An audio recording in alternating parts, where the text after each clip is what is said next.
नमस्कार दोस्तों, स्वागत है एक बार फिर से आपके अपने यूट्यूब चैनल यूपी की पाठशाला 2.0 में। दोस्तों, आज की इस क्लास में हम श्याम नारायण पांडे जी का जीवन परिचय पढ़ेंगे। अगर आपके पेपर में जीवन परिचय श्याम नारायण पांडे जी का आता है तो उनका जीवन परिचय आपको कैसे लिखना है।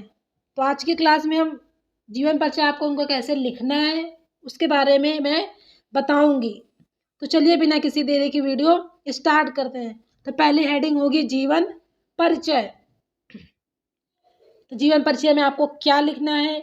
श्याम नारायण पांडे का जन्म श्रवण कृष्ण पंचमी को सन 1907 में डुमरांव गांव आजमगढ़ उत्तर प्रदेश में हुआ था।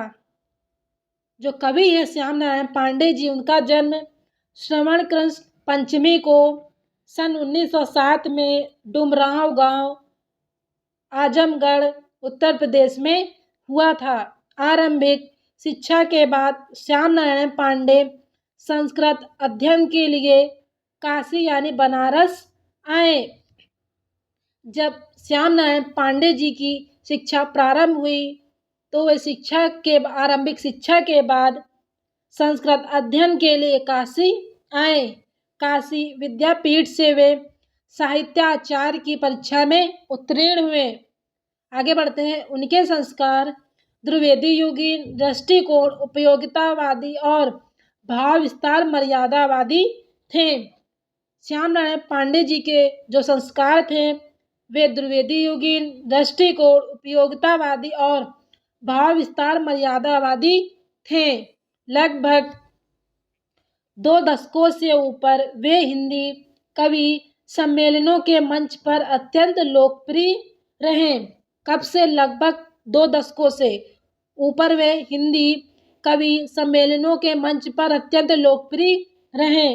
उन्होंने आधुनिक युग में वीर काव्य की परंपरा को खड़ी बोली के रूप में प्रतिष्ठित किया। जो कवि है श्याम नारायण पांडे जी, उन्होंने आधुनिक युग में जो वीर काव्य की परंपरा थी उसको उन्होंने खड़ी बोली के रूप में प्रतिष्ठित किया है।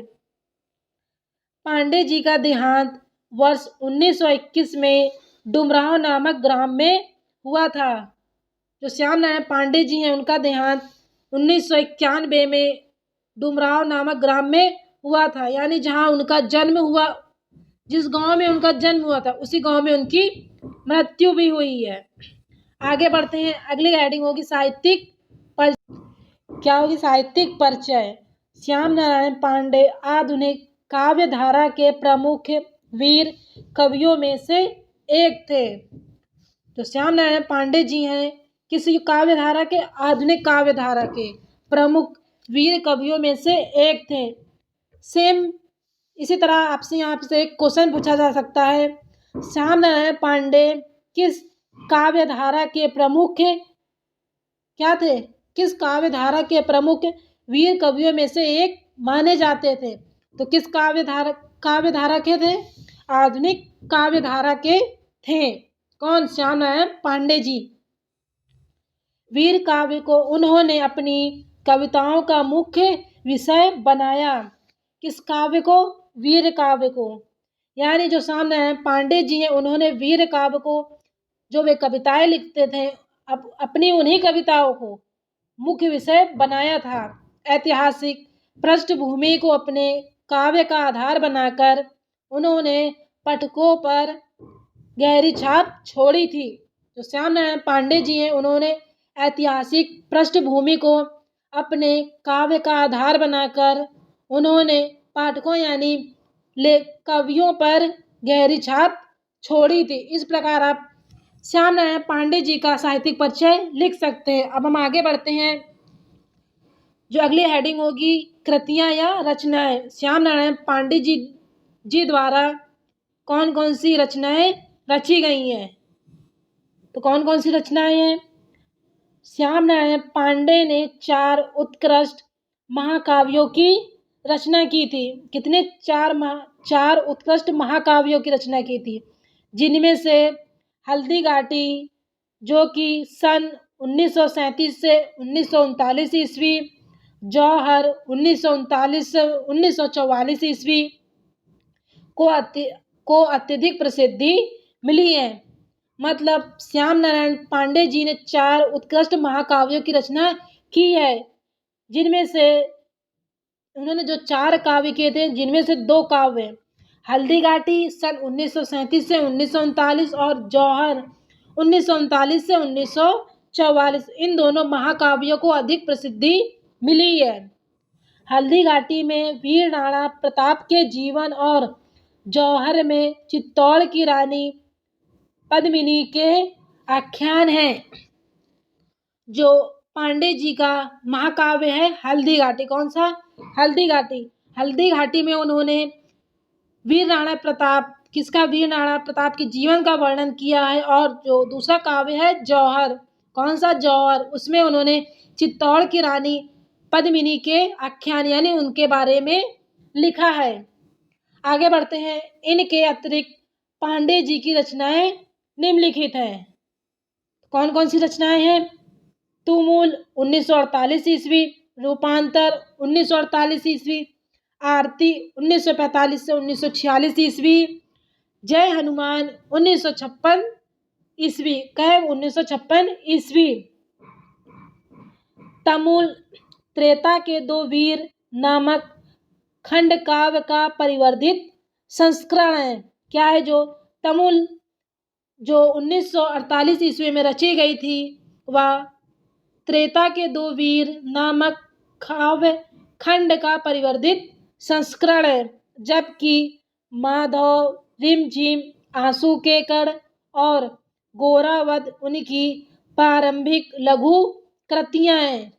यानी माधव रिमझिम, आंसू के कण और गोरावध इनकी प्रारंभिक यानी शुरू की छोटी रचनाएं हैं।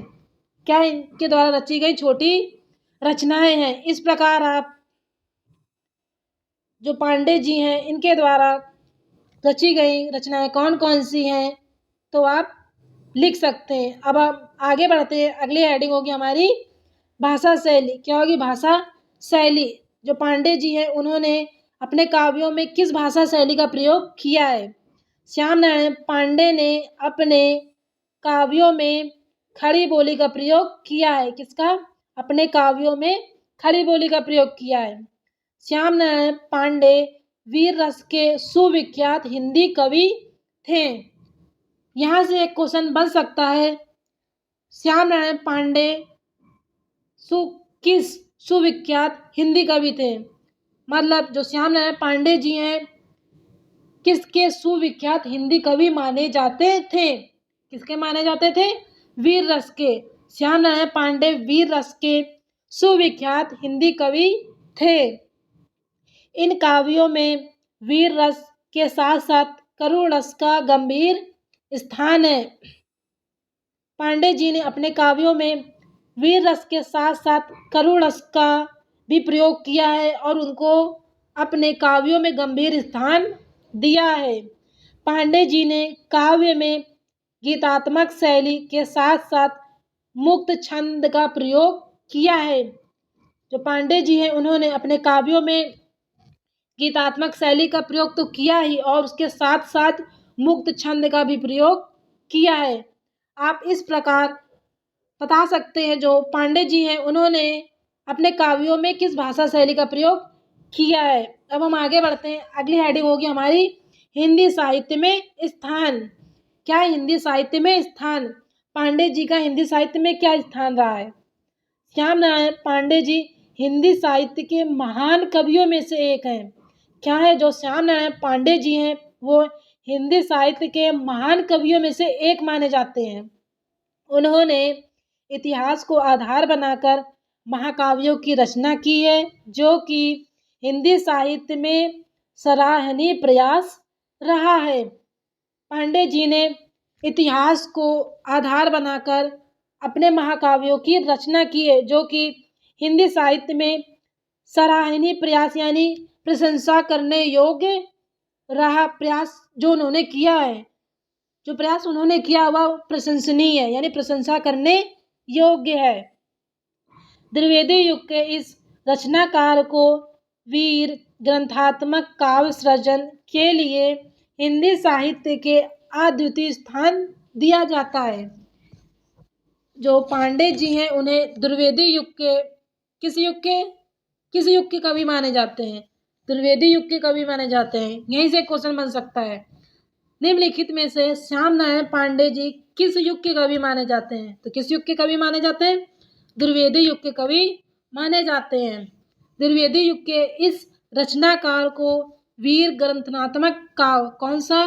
वीर ग्रंथात्मक काव्य सृजन के लिए हिंदी साहित्य में अद्वितीय स्थान दिया जाता है, यानी हिंदी साहित्य में इन्हें दूसरा स्थान दिया गया है। इसी प्रकार श्याम नारायण पांडे जी का जीवन परिचय यहीं पे समाप्त होता है। आपको ये क्लास कैसे लगी कमेंट बॉक्स में ज़रूर बताइएगा, और यदि आप मेरे चैनल पर पहली बार आए तो चैनल को सब्सक्राइब करिए और बेल आइकन को प्रेस करिए ताकि आने वाली नई वीडियोस का नोटिफिकेशन आपको सबसे पहले मिले। और अगर आप लोगों को इसकी पीडीएफ चाहिए तो इसकी पीडीएफ आपको मेरे टेलीग्राम चैनल पर मिल जाएगी, जिसका लिंक मैं आपको डिस्क्रिप्शन बॉक्स में प्रोवाइड कर दूँगी। आप वहाँ से विजिट करके इसकी पीडीएफ पढ़ सकते हैं। इसके अलावा अगर आपने अभी वीडियो को लाइक नहीं किया तो वीडियो को लाइक करिए और चैनल को सब्सक्राइब करिए और ज़्यादा से ज़्यादा अपने यार दोस्तों के साथ शेयर करिए ताकि वो भी आपकी तरह इस क्लास को अटेंड कर सके।